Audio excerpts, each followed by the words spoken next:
तुमच्यासाठी हा प्रश्न आहे की बोंद्रे घराण्याचे ते आणि बंटी साहेब यांचं नातं घनिष्ठ आहे हो. आणि म्हणून वेळोवेळी बऱ्याच संधी त्यांना प्राप्त झालेल्या आहेत. तर आज हा रक्तदान जो कार्यक्रम आहे तो मॅडमच्या सहकार्यातून घेतलेला आहे. पण माझा प्रश्न आत्ताच्या कार्यक्रमाला सोडून एक वेगळा प्रश्न आहे, कारण मी सातत्यानं ग्राउंडला बघतोय.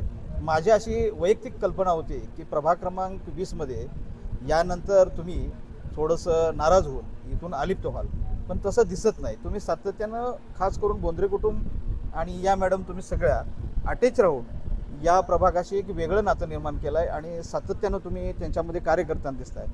मग याच्यातून माझ्या पत्रकारितेच्या दृष्टिकोनातून माझ्या मनामध्ये अशी शंका येते की तुम्ही भविष्यामध्ये यामध्ये परत प्रभाग क्रमांक 20मध्ये उत्सुक आहात.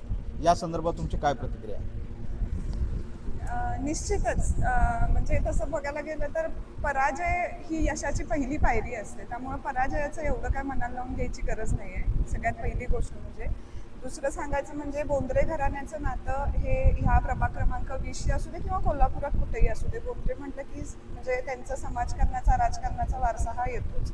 आणि त्या वारशाची सुरुवात मला वाटते इथून झाली होती. बोंद्रे नगर असेल, महिपतराव बोंद्रेंनी वसवलेलं होतं. श्रीपतराव बोंद्रे कृषी मंत्री होते, त्यावेळेला त्यांनी बरीचशी चांगली चांगली कामं केलेली होती. आणि त्या सगळे म्हणजे जे जुन्या लोक आधीच्या पिढीच्या म्हणजे 3-4 पिढ्या आधीची जी लोक होती त्यांच्याबरोबर बोंद्रे घराण्याची नाळ ही प्रभाग क्रमांक 20 मधल्या लोकांची आधीच जोडली गेलेली आहे. आणि त्याच्याच बरोबर सांगायचं झालं तर त्या जोरावरती इंद्रजित बोंद्रे साहेब पहिल्यांदा अगदी लहान होते, नौके होते, त्यावेळेला ते निवडून आलेले. म्हणजे इथल्या लोकांनी त्यावेळेला त्यांना चांगला प्रतिसाद दिलेला होता. 10 दिवसात येऊन ते निवडून आलेले होते आणि त्यावेळेला त्यांनीही त्यांचं काम सिद्ध करून दाखवलेलं होतं. आणि त्या प्रेमावरतीच आम्ही परत आता इथं इलेक्शनमध्ये उतरलेलो होतो. पण ठीक आहे, पॅनल सिस्टीम झालं, त्याच्यानंतर बाकीच्या अनेक गोष्टी आल्या. आता सत्ता केंद्रातली राज्यातली वेगळी होती, त्यामध्ये विरोधकांनी पण म्हणजे जोर घेतला की आपण इथले नाही आहे. पण मला त्याच्याशी काय घेणं देणं नाही आहे, कारण ते मला माहिती आहे, आमच्या बोंद्रे घराण्याला माहिती आहे की आम्ही अगदी 4-5 पिढ्यांच्यापासून इथंपर्यंत जोडलेले आहोत. इथं आमची शेती आहे, आमचे घरं आहेत इथं. त्याच्यानंतर आम्ही फुलेवाडीमध्ये आमची हाऊसिंग सोसायटी आहे, त्याच्यानंतर पतसंस्था आहे. बऱ्याचशाच बोंद्रे घराण्याच्या काळामध्ये काम केलेल्या गोष्टी ऑलरेडी इथं झालेल्या आहेत. आणि ते कुठंतरी प्रेम आहे लोकांचं. म्हणजे डिफरन्स बघायला गेला तर असा काय फार मोठा डिफरन्स नाही आहे की ज्या डिफरन्समधून मी पराभूत झालेली आहे. तो डिफरन्स भरून 100% निघणार, कारण तसा प्रयत्न आमचा सुरूच आहे. आणि ताकदीनं परतच्या वेळेला आपण येणारच आहे, त्यामुळं त्याच्यात काय विषय नाही. आणि राहिला प्रश्न समाजकार्याचा आणि ह्याचा, तो तर काय घराण्याचा वारसा आहे आमचा, त्यामुळे तो कधीच थांबणार नाही. म्हणजे थोडक्यात तुम्हाला प्रभाग क्रमांक 20वरती अतिशय प्रेम आहे हे दिसूनच येत आहे. आणि पुढच्या निवडणुकीला तुम्ही परत उत्सुक आहात. हो. त्याच्याबरोबर मला एक असं विचारायचं आहे की मी सातत्यानं आमचं निरीक्षण असते, तुमच्या तिघींचं ट्युनिंग हे राजकारणाच्या पलीकडे झालेलं दिसतंय. त्याच्यामागचं काय गणित आहे? बघायचं झालं तर मी आणि उत्कर्षा बऱ्यापैकी सेम एज ग्रुपच्या आहे. ती थोडीशी 2-3 वर्षांना छोटी आहे माझ्यापेक्षा, पण माझ्या लहान बहिणीसारखी आहे. आणि कांबळे काकी आहेत ह्या आईच्या जागेत आहेत. म्हणजे त्यांना सगळेच प्रभाग क्रमांक 20मध्ये आई म्हणतात.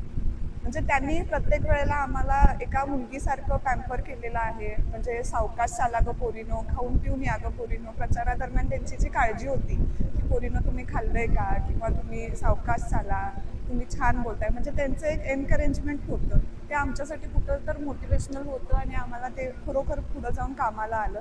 त्यांना राजकारणाचा अनुभव आहे, त्या स्वतः सरपंच होत्या, त्या सगळ्या होत्या.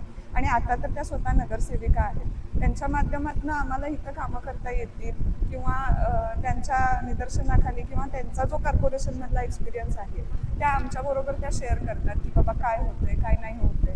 आणि त्याचबरोबर उत्कर्ष आणि मी as a friend, as a sister bond आमचा एक झालेला आहे. त्यामुळे आम्ही दोघी जे काय करतोय ते सगळं एकत्रच करतोय. म्हणजे तिनं काय कॅम्पेन्स ठेवले, मी काय ठेवले, तर आम्ही एकत्र असतो. आणि ते सोडून म्हणजे राजकारणाच्या पलीकडे सोडून आमचं एक असं मायालेकींचं वेगळं नातं झालेलं.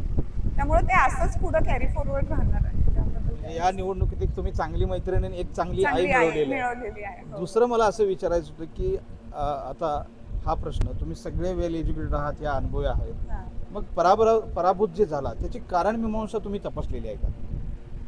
कारण म्हणजे आता जे काय भाजपचं किंवा शिवसेनेचं म्हणजे शिंदे गटाचं पर्सनली जे काय म्हणजे बॉसिंग चाललेलं आहे, ते बॉसिंग कुठं ना कुठं तरी लोकांच्या वरती लादलं गेलेलं आहे. म्हणजे त्याच्यामध्ये धमकी असू देत, ईडी पाठीमागं लावायचं असू देत, किंवा लोकांना म्हणजे काहीतरी वेगळ्या पद्धतीनं मॅन्युप्युलेट करायचं असू दे, पैशाचा वापर जास्त प्रमाणात झाला म्हणजे त्यांच्याकडे फक्त तेच आहे, ते तेच देऊ शकतात. आमच्याकडे समाजकार्य आहे, आम्ही ते देणार. म्हणजे जनता साधारणतः जो राजकारणाचा सध्याचा प्रवाह आहे तो तात्पुरता असेल, कायमस्वरूप असेल, त्याच्या दिशेने वाहिली किंवा काही लोभाला बळी पडली असं तुम्हाला म्हणायचं आहे का? नाही, लोभाला बळी पडला असं म्हणता येत नाही, पण काहीतरी होतंय ना की बाबा तुम्ही हे करताय, मॅन्युप्युलेट करतात ना लोक, की तुम्ही ह्या प्रभागातले नाही आहे, ते कधी इकडे येणार, त्या नगरसेविका. आता माझ्या बाबतीतच झालं होतं की तुम्ही त्या तिकडून इकडे कधी येणार, ते आपल्या प्रभागातले नाही आहेत, आम्हाला स्थानिकचा नगरसेवक पाहिजे. पण स्थानिक म्हणजे काय आहे, आता इथले स्थानिकचे नगरसेवक काय करतायत, म्हणजे मला असं वाटतंय की नगरसेवक हा अनुभवी पाहिजे, ज्याला काम करण्याची कला आहे. मी निवडून आले नाही आहे, मान्य आहे, पण आमच्या घराण्याला तो वारसा आहे, त्यामुळं कामं जास्त प्रमाणात झाली असली असं मला वाटतंय. आणि राहिला प्रश्न बाकीचा म्हणजे ते BJP लोकांचा, त्यांचं फक्त ते पक्षामुळं झालेलं आहे, बाकी काय नाही. लोकांना अजून हा निकाल पटलेला नाही आहे प्रभाग क्रमांक 20 मधला, कारण आम्हाला लोक भेटतायत, स्वतःहून बोलवतायत, सांगतायत की हे असं कसं झालं दीदी, असं कसं झालं. सगळ्यांचं असं म्हणणं आहे की आम्ही तुम्ही 5 जणांना धरलं होतं, 5 जणांना अगदी स्ट्रॉंग पॅनल होतं आमचं. दिंडोरले साहेब होते, धीरज पाटील साहेब होते, काकी होत्या, मी होतो, म्हणजे उत्कर्ष शिंदे ह्यांचं पहिल्यापासून इथं मैत्री फाउंडेशनमधून काम आहे. म्हणजे अगदी चांगलं पॅनल होतं आणि लोकांचा प्रतिसाद इतका सुंदर होता की त्यांनी आम्ही निवडून आलेलोच आहोत असं गृहीत धरून त्यांनी आमचं स्वागत शेवटला केलेलं होतं. आणि प्रत्येक लेडी येऊन आम्हाला सांगून जातो की आम्ही तुम्हाला वोटिंग केलेलं आहे किंवा काय. प्रत्येकाचं म्हणजे असं होतं की ही लोक आम्हाला पाहिजे आहे. पण काय झालं म्हणजे कुठंतरी काहीतरी घोडं पेंड खाते असं काहीतरी झालं केसमध्ये. तुम्ही दोघींनी म्हणजे या मतदारांना अपेक्षा तर होतीच, प्रश्नच नाही, पण तुम्ही दोघींनी ही पहिलीच निवडणूक लढवली असाल असं माझं प्रथम दर्शनी का तुम्ही पहिल्याच लढवली? त्यात सुद्धा तुम्हाला एवढं चांगलं प्रभाग क्रमांक 20 मध्ये वोटिंग मिळालेलं आहे, 9,000, म्हणजे 1,000-2,000चा काहीतरी गॅप आहे. मग तो गॅप भरण्यासाठी पुढं महिलांच्यासाठी किंवा आणखी यासाठी काही विशेष उपक्रम, आणि या पण आता तुमचे मिस्टर आहेत ते गट नेता झालेले आहेत, एक चांगली मोठी संधी आहे. पण यांच्या पुढे एक आव्हान आहे, कारण समोर आता 4 ते 5 नगरसेवक आहेत आणि ह्या एकट्या आहेत. यासाठी गटनेता म्हणून विशेष तुम्ही गृहिणी आहात, त्यांच्या अर्धांगिनी आहात, तर त्यांना काय विशेष सहकार्य करून, कारण तुमच्या बोलण्यातून आता आलेच की प्रभाग क्रमांक 20 मध्ये तुमचं खास करून प्रेम दिसतंय आणि तेही आमचं सौभाग्य असणार आहे. या प्रेमापोटी प्रभाग क्रमांक 20च्या प्रभाग क्रमांक 20 मधल्या लोकांना मला एवढंच आव्हान द्यायचं आहे की जरी माझी सीट गेलेली असली तरी कोणालाही खचून जायची गरज नाही, कारण मी माझ्या प्रत्येक भाषणामध्ये सांगितलेलं आहे. ते फक्त मी सांगितलेलं नाही आहे, ते अगदी खरं आहे. आणि ते तुम्ही जर का बोंद्र्यांचा इतिहास काढून बघितला तर तुमच्या लक्षात येईल की बोंद्र्यांना मतदार लागत नाही. म्हणजे जर का मला तुम्ही वोटिंग केलं तरच मी तुमचं काम करणार आहे, किंवा मला जर का मॅन्डेट मिळालं तरच मी काम करणार आहे, ही पद्धत बोंद्रे घराण्याची नाही आहे. आणि त्या घराण्याची सून आहे इंद्रजित बोंद्रेंची मी बायको आहे. त्यांना साथ देणं, त्यांचा उजवा हात होणं किंवा त्यांनी काय करतात त्याला हातभार लावणं हे माझं प्रथम कर्तव्य मी समजते. आणि ते मी माझा श्वासात श्वास आहे तोपर्यंत करत राहणार आहे. आणि राहिला प्रश्न प्रभाग क्रमांक 20चा, तर मी आजही सांगायला तयार आहे की माझी दारं सगळ्यांच्यासाठी कायम ओपन आहेत. तुम्ही मला कधीही बोलवा. किंवा म्हणजे प्रभाग क्रमांक 20 मध्ये एखाद्या नागरिकाचं पदाधिकाऱ्याकडून काम नाही झालं तर या सगळ्यांनी साक्ष दिलेली आहे की आम्ही प्रत्यक्षात जनतेसाठी, जरी आता निवडणूक संपली असली, राजकारण संपलं असलं, तर समाजसेवा म्हणून या सर्व सहभागी होऊन जनतेला प्रभाग क्रमांक 20 मध्ये विशेष करू.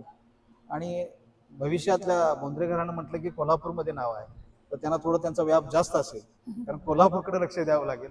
तर त्या सगळ्या जनतेला न्याय देतील अशी अपेक्षा ठेवून आपण त्यांना शुभेच्छा देऊ. धन्यवाद.